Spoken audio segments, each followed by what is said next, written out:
Eto, magandang araw mga kabayan. News that matters po. Meron tayong mga bagong mainit na balita. Sing-init ng pandesal mga kabayan. Eto nga po. Etong mga estudyante dito sa Mendiola, Manila, nagkaipon-ipon. Nagpoprotesta sila dito sa kay Pangulong BBM. Itong mga estudyanteng to nag-iipon-ipon na. Pinaplano na naman tong mga taong bayan. Eto mga kababayan, latest breaking news. Nakaantabay na itong Manila Police District Civil Disturbance Management Unit at itong Regional Mobile Force Battalion dito sa paanan ng Mendiola, kung saan ay inaantabayan itong pagdating noong mga grupo mula sa iba't ibang universidad at sila ay magmamarcha patungo dito sa Mendiola ngayong araw. Oh, BBM Ayan so na yan yung mga estudyante dito, ano? At ayan na yung mga estudyante. BBM, maawa ka, bumaba ka na sa pwesto mo, mag-resign ka na, anak ng Tokwang Garapata. Sawang-sawa na kami dito sa mga nangyayari. Araw-araw na lang ganito ba yung nangyayari? Puro na lang kasinungalingan. Ano pang hinihintay mo dyan? Bumaba ka na sa pwesto mo. Kung mapapansin natin, yung barbed wire ay dinagdagan, ano? At bilang pag-iingat na rin ng Philippine National Police. Ayan. Ay. Sa ngayon, ito yung sitwasyon dito sa Mendiola. Lagi na lang ba tayong ganito mga kabayan? Wala nang katahimikan dito sa bansa natin. Pati estudyante nadadamay na sa mga problemang to. Nakahanay na itong BBM. MPD-CDM at itong Regional Mobile Force Battalion. Bumaba ka na kasi sa pwesto mo. Huwag mo nang hintayin may mangyaring di maganda. Mula sa universidad, iba't ibang universidad. Bumaba ka na kasi sa pwesto mo, BBM. Huwag mo nang hintayin may masasaktan pang mga estudyante madamay dito sa mga kalokohan ninyo. Mantakin mo mga estudyante. Estudyante yan na nakikisaw-saw na dito instead na nag-aaral sila. Paano pa sila mag-aaral niyan? Dahil punong-puno na ng problema tong bansa natin. Hindi na nila matiis yung mga pagnanakaw naging nangyayari at mga panlolokot pang nilinlang ninyo sa amin. Dito sa Maynila, Quezon City ay magsasama-sama at magsasagawa ng kilos protesta doon sa tinatawag nilang National Day of Action. So yan muna yung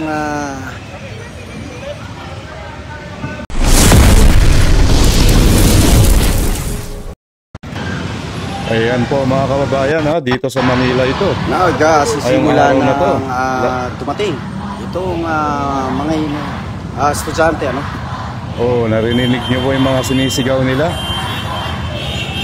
Ayan na po mga kababayan. Buhay kayo mga estudyante.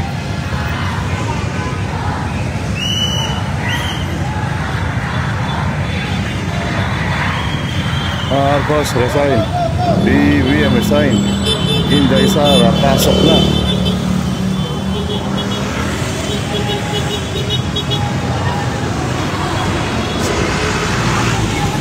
Ito yung kaninang binabanggit ko na yan po, mga bagong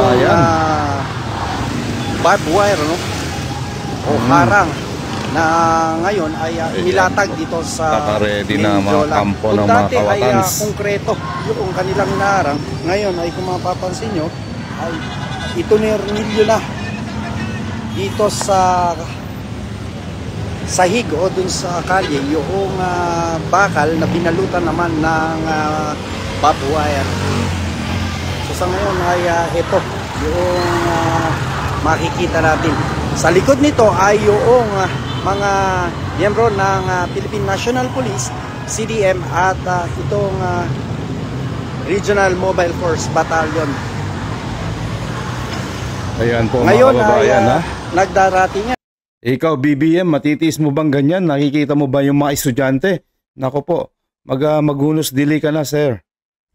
Sir Bossing, Ayan po, nakikita mo na yung mga nangyayari everyday dito sa bansa natin. Kaguluhan na lang po. Lahat na lang, yan na lang ewan ko kung nakakatulog ka pa dyan. Lahat na lang ng social media platform napapanood mga ganito, mga batikos sa'yo. Tama na, mag-resign ka na. Huwag mo lang hintayin. May mga mangyaring masama dito sa mga estudyante natin. Madadamay dahil sa mga kalokohan ninyo. Maawa naman kayo, kayong mga nasa administrasyon na yan. Huwag nyo lang hintayin. Ito, pinapaaral na magulang para sana mag-aaral eh. Ngayon po, hindi po kayo magandang halimbawa sa kanila.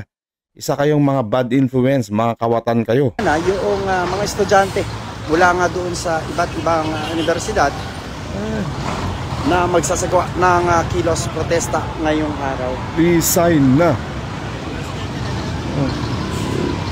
Ayan mga estudyante, iingat po kayo dyan ha.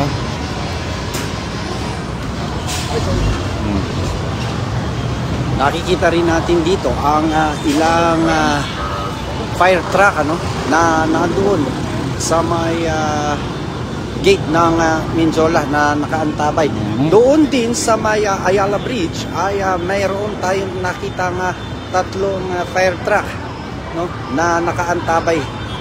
Sa ngayon nga ay babasahin pa yata ng mga bumbero at mga estudyante natin. Daloy ng trapiko dito sa bahagi ng Recto at Minjola sa Maynila. Bagamat isang eskwelahan pa lang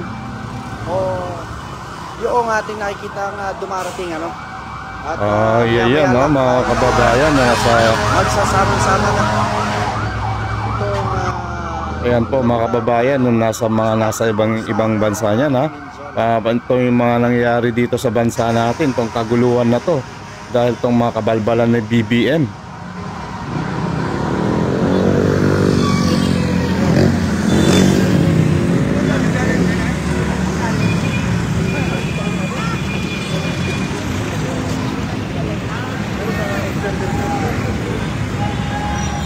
Ayan po, mga estudyante Di ko na naawa niyan, BBM.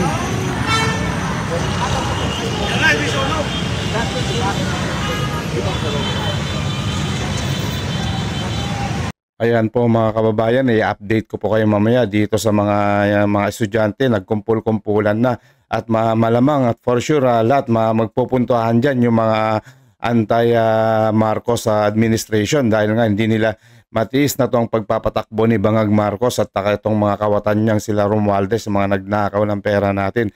O ayan po mga kababayan, wag antabayanan nyo lang po. Maraming salamat po. Babalikan natin yan mamaya.